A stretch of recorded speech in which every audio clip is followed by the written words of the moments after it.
So I remember the first time I got accused by my partner about something that was absolutely ridiculous. I was shocked. I felt like someone had just hit my head with a sledgehammer. And it was so strange to me, the fact that this person could create an entire story of falsehood and then present it to be the truth. And what was more troubling was the fact that I think that this person genuinely believed that they were speaking the truth. If you're in a relationship with someone who enjoys and who has a habit of accusing you of doing things that you have not done, I know exactly how you feel.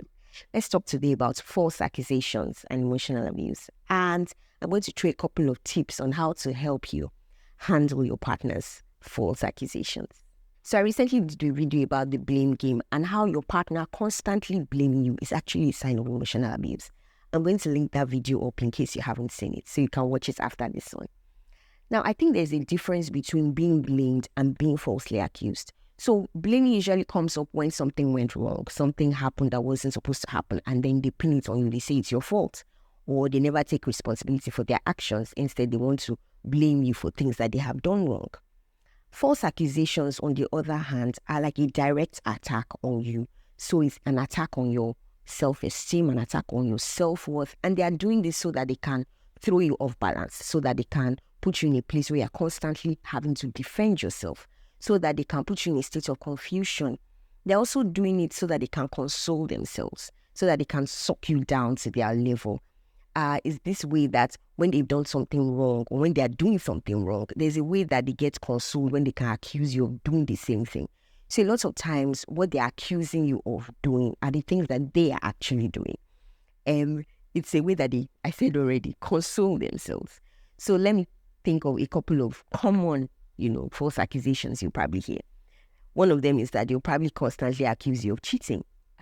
That's actually very common. They accuse you of cheating. They say that you are cheating, you are flirting, and it's in the most ridiculous ways. So maybe you went out with them to a store to buy something, and the attendant at the store smiled at you, and you smiled back.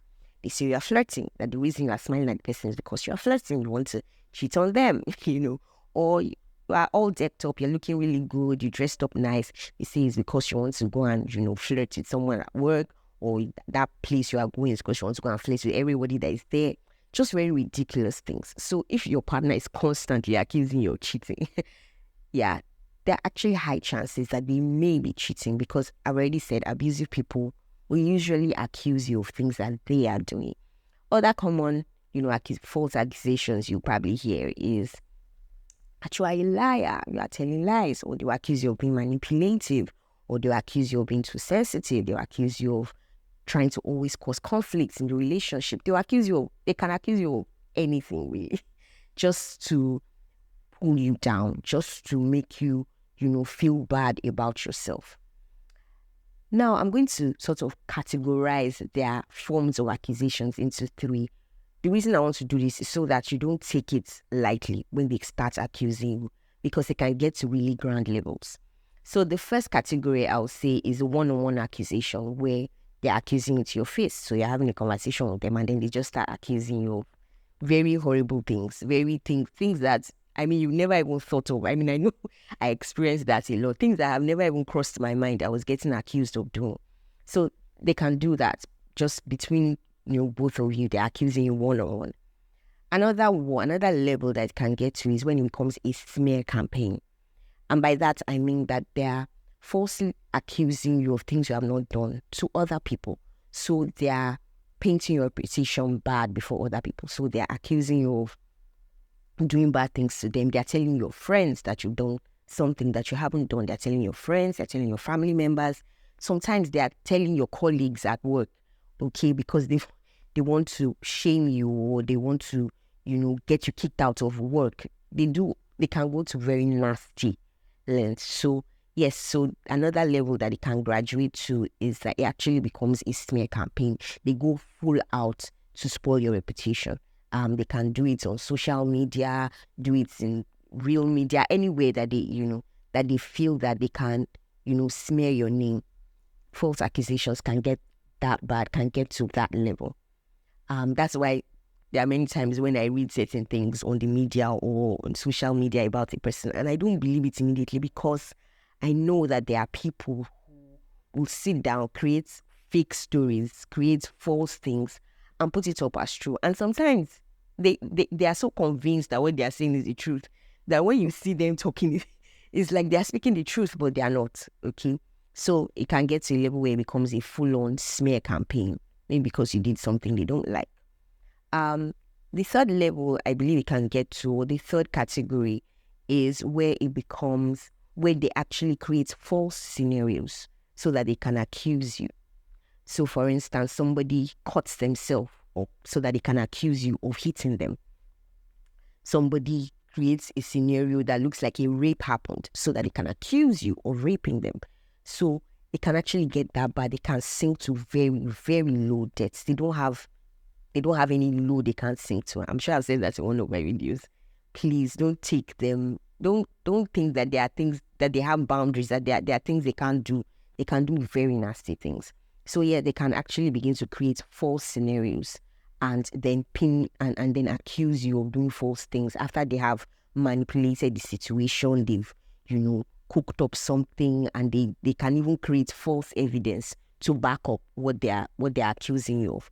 That's why you need to be very careful with these people, with a partner who is always falsely accusing you, because it can go from just being between you and them to becoming something that gets you into serious trouble. I mean, they can actually go as far as reporting you to the police for something that is completely untrue, for a situation that they created themselves, and then you are in a situation where you have to defend yourself. So please be very careful with them. Now, how do you handle their false accusations? The first thing I'll say, of course, is be calm. Be calm, because they are trying to throw you off balance. They are trying to put you in a state where you are constantly defending yourself.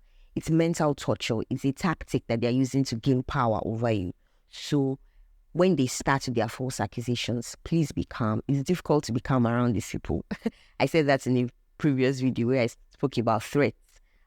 Yes, please watch that video. I'm also going to link that video up. Please be calm when they start to accuse you falsely.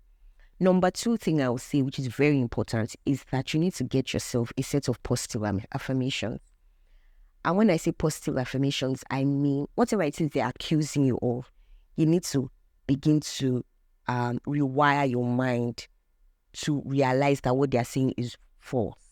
Now, this is what I mean. One of the things I know I experienced was, because the accusations were getting so much, there was a time I began to believe that there might be some truth in the accusations. And it can get to that point where you begin to think that, okay, maybe what this person is saying is actually true, because of the conviction with which they say it. They're accusing you of something they know is a lie, but they are saying it like it's the truth.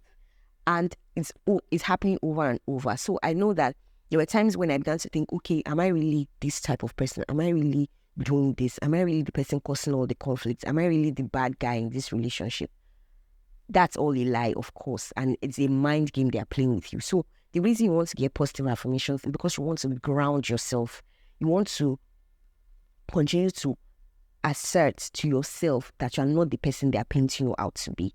Because when they start doing that, it's like they begin to make you feel like you are the crazy one in the relationship, you are the bad guy, etc. So give yourself positive affirmations. Write out a list of positive things. So if they're calling you a liar, tell yourself that you're a truthful person, you're not a liar.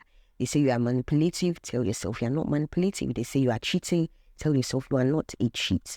Okay, anything they're accusing you of, write a list of counter words that are positive affirmations for yourself, because you have to constantly remind yourself that you're not like them, because you don't want to start getting to a point where you are doubting yourself, where you are beginning to give in to their false accusations. Because once they can get you to that level, they have sucked you into their level, they have brought you down to their level, and you are nothing like them. You are way better than they are. The third thing I would say is protect yourself from their false accusations and gather evidence. So the way to protect yourself is to gather evidence. If they are accusing you of lying about certain things, it's wise for you to gather evidence to show that you have not done those things, or you did not lie about those things. So if you have pictures, have video recordings, you have text messages, whatever it is you have, gather evidence. Because these people, I said earlier, they can, make it a smear campaign. So they can post nasty things about you on social media. You want to be able to protect yourself if they do things like that. And a lot of times they will threaten before they do those things because they are trying to scare you. So a lot of times before they falsely accuse you in public or, report you to police or whatever it is they want to do, they will threaten. So once they start to threaten, start to gather your evidence so that if they do actually go through with their threats of smearing your name or accusing you of something wrong, you have evidence already that you can use to support your claims that you're telling the truth. And you have evidence. I will also say, talk to people about their false accusations. Try to get as many people as you can on your side. It might be difficult to do that if they are playing the victim. And these guys are fantastic at playing the victim. They're fantastic at pretending that you are the ones doing the wrong things, whereas they're actually the ones doing the wrong things. They're very good at playing the victim. So that's why you want to gather as much evidence as you can. Talk to as many people as you can so that when they start, with their false evidence, with their false accusations rather, you have people that can back you up. And it also show you who your true friends are. Because anybody who believes their smear campaign, probably not really your friend in the first place. Any family member who believes them over you, probably not your, close relative or someone you can trust. Okay, so yes. So get as much evidence as you can. Finally, I'll say you need to dump them. Like you really, really need to leave them because they can get you into some serious trouble with their false accusations. They can smear your name, and when your name is smeared, it can take a lot for you to be able to clear, for you to be able to clear your name. And unfortunately, the thing about life is that bad news travels faster. The thing about life is that it's easier to break something than to build it back up. So when they smear your name, they do it on social media, any way they do it, it's actually harder for you to, build your reputation back.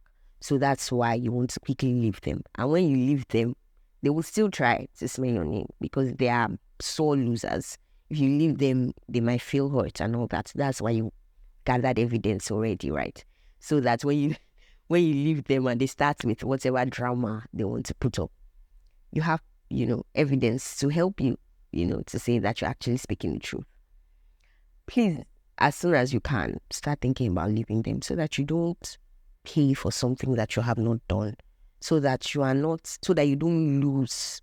There are people who have lost their jobs, people who have lost big business opportunities because of a partner who, decided to defame them for something they've not even done. These people can wreck a person's life. That's the honest truth. Abusive people can wreck a person's life. And please be careful. I think that's all I'm going to say for this video. Please don't forget to like this video so that I can get a big smile. Yes, every time you give my video a thumbs up, it makes me feel very, very happy. And it also helps to promote the video. It's a way that you're sort of helping other people you don't know, to see the video, because the more you like, the more the algorithm pushes the video out. Also, please leave me a comment. Tell me about some silly accusations that you've gotten from a partner. Yeah, tell me some of the most ridiculous accusations you've gotten. In fact, I just want to read and entertain myself, if you like, because this book can be extremely ridiculous. So yeah, please, I'd like to read in the comment section some of the most ridiculous accusations that you've gotten from your partner. False accusations are not the only sign that you're being emotionally abused. There are many more signs. And if you've not watched my other videos, please go and binge watch them. I've talked about 5 signs already, and I'm still going to be talking about more. So you want to subscribe. Yes, I was going to say that, right? You want to hit the subscribe button so that you don't miss out on other signs that you're being emotionally abused. See you in the next one. Bye-bye.